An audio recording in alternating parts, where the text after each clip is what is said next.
lagu itu kan tentang keikhlasan merelakan uh, apa yang bukan seharusnya menjadi milik kita gitu.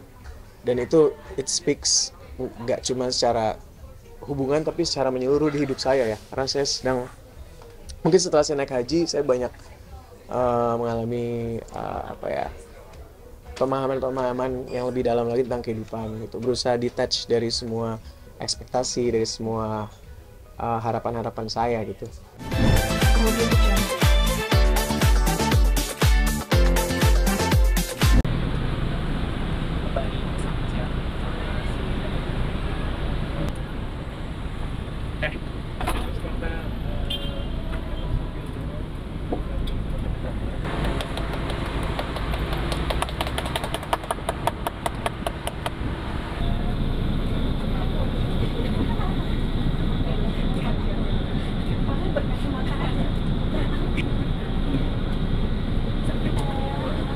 Halo semua teman-teman, gimana so far?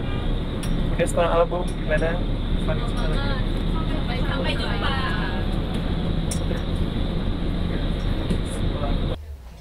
Iya, tadi hari ini kita lagi first hearing untuk album saya yang terbaru. Judul albumnya Retrospektif. Ini adalah album Indonesia pertama yang saya rilis setelah 7 tahun lamanya. Udah cukup lama saya terakhir rilis album full berbahasa Indonesia itu tahun 2018. Dan ini adalah bisa dibilang kembalinya saya ke roots saya, ke akar musik yang membuka jalan saya di industri musik Indonesia gitu.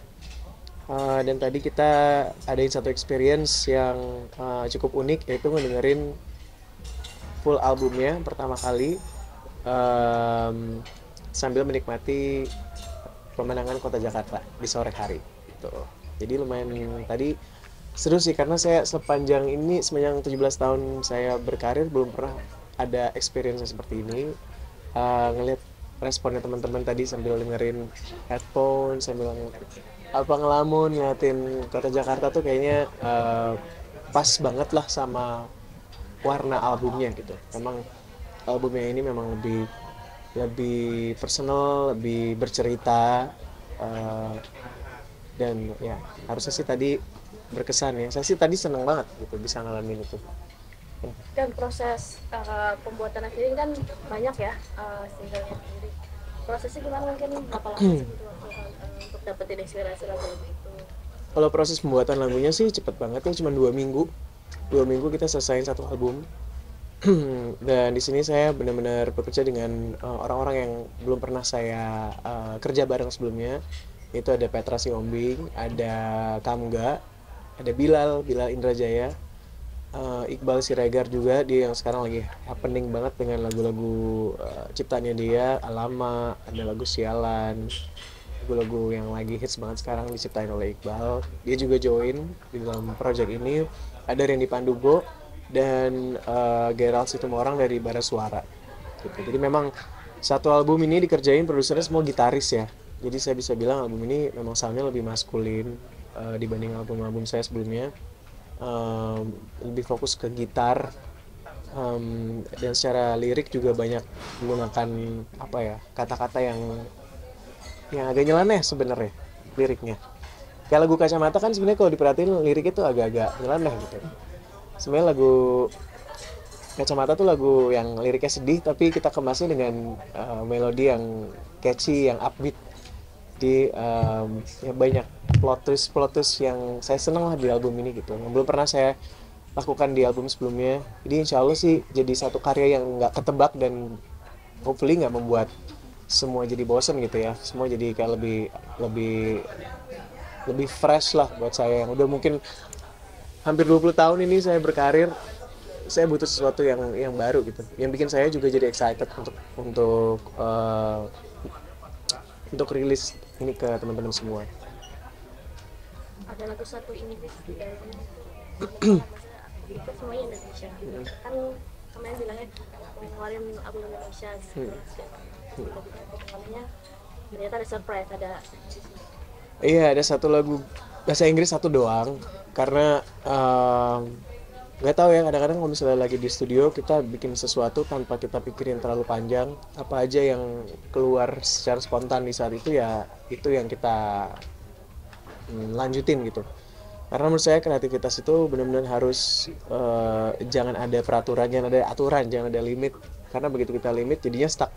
So tiba-tiba ya memang terlahirlah lagu itu, judulnya The One That Got Away.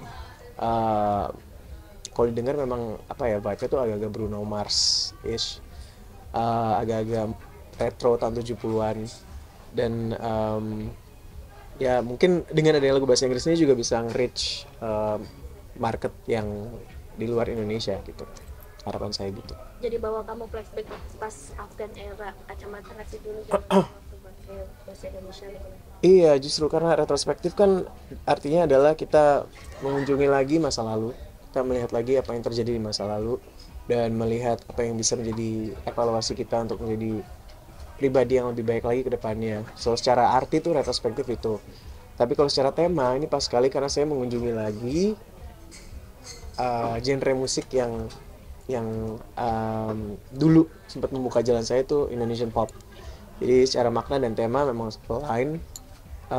Terus ada satu lagu pembukanya Kacamata, pas banget saya kembali berkacamata setelah udah bertahun-tahun saya lepas kacamata, saya rubah genre musik jadi R&B, fokusnya lebih lagu bahasa Inggris. Nah di album ini saya kembali lagi berkacamata. Buat semua fans saya yang mungkin udah rindu sih, mereka semua pada rindu apa nih ya Afgan bisa rilis full album bahasa Indonesia lagi, kita kangen Afgan nyanyi lagu ballad lagi, nyanyi lagu pop Indonesia gitu. So menurut saya setelah 7 tahun udah cukup, ini saatnya saya kembali lagi gitu.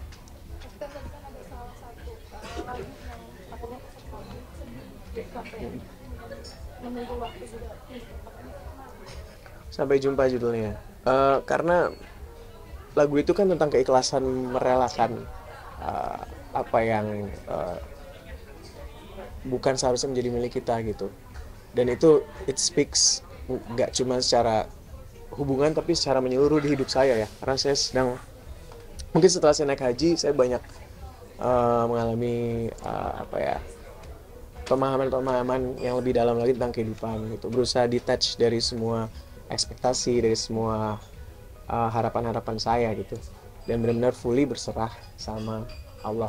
Jadi lagu itu tuh melambangkan itu, melambangkan kita mengikhlaskan semua yang memang bukan seharusnya menjadi milik kita. Makanya waktu rekaman memang cukup berat karena emosi yang harus digali kan cukup berat ya gitu. Jadi buat saya kemarin proses yang paling berat adalah pas rekaman gitu. Tapi pas setelah saya selesai rekaman, albumnya udah jadi, saya dengar lagi, saya ngerasa saya merasa disembuhkan melalui album ini gitu. Dan saya bilang ke tim saya, oh berarti memang saya perlu bikin album ini tuh memang harus buat saya, untuk saya bisa move on to the next chapter in my life, hopefully a better chapter gitu. Kalau untuk di album ini kan bekerja sama dengan beberapa musisi. Kira-kira untuk peran Kak Afgan di album itu kira-kira apa saja? Ya peran saya mungkin di sini sebagai ya salah satu songwriter juga, karena semua lagu yang kita bikin di album ini based on obrolan dulu gitu. Jadi sebelum kita masuk ke studio kita pasti spend waktu sekitar 1 jam sampai 2 jam untuk ngobrol apapun itu, ngalor ngidul aja tentang hidup, dan tiba-tiba kita nemuin satu topik yang kayaknya bagus untuk dijadiin lagu. Jadi semua berawal dari obrolan.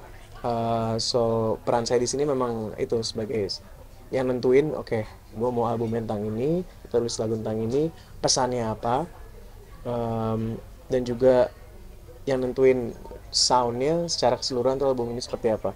Makanya kalau dilihat artworknya memang lebih kayu ya, mostly karena musiknya pun musik kayu, musik organik gitu, bukan sesuatu yang diproduksi secara apa ya, elektronik atau gimana. Memang ini musik organik gitu. That's why elemennya tuh lebih ke kayu.